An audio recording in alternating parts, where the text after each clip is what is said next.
Si Kalabaw at si Tagak. Tanghaling tapat, mainit ang sikat ng araw, tapos na ang gawain ni Kalabaw sa bukid. Nagpunta siya sa tubugang putik at dito siya naglunoy. Pagkatapos, sumilong siya sa ilalim ng punong mangga. Hindi nagtagal, nakatulog si Kalabaw. Matagal na nakatulog si Kalabaw.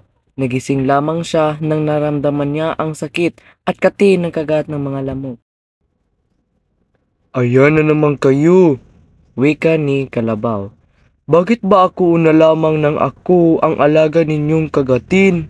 Ang sakit at kati pa naman ninyong kumagat.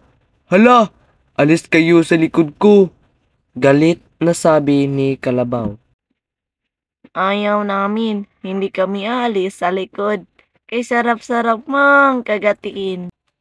Malaki at malaman ang iyong katawan, wika ng mga lamok. At lalong dumami ang lamok na dumapo at kumagat sa likod at batok ni Kalabaw. Hinampas ni Kalabaw ang kanyang buntot ang mga lamok. Ngunit nagpalipat-lipat lamang ang mga ito ng lugar sa likod at batok ni Kalabaw na di abot ng hampas ng kanyang buntot. Inis na inis sa mga lamok si Kalabaw, ngunit wala siyang magawa.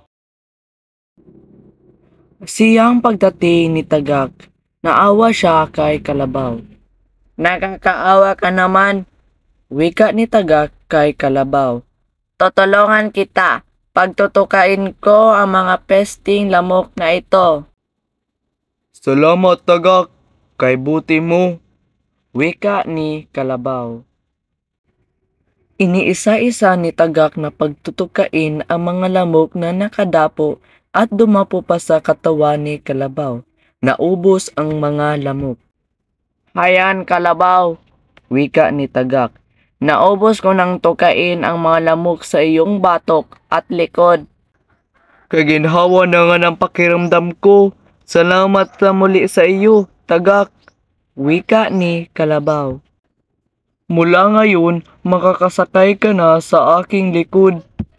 Lumipas ang mga araw, naging mabuting magkaibigan si Tagak at si Kalabaw. Ang mga lamok na dumapo sa likod ni Kalabaw ay kanyang tinutuka. Kaya libre naman ang pagsakay ni Tagak sa likod ng Kalabaw. At iyan ang kwento ni Kalabaw at ni Tagak.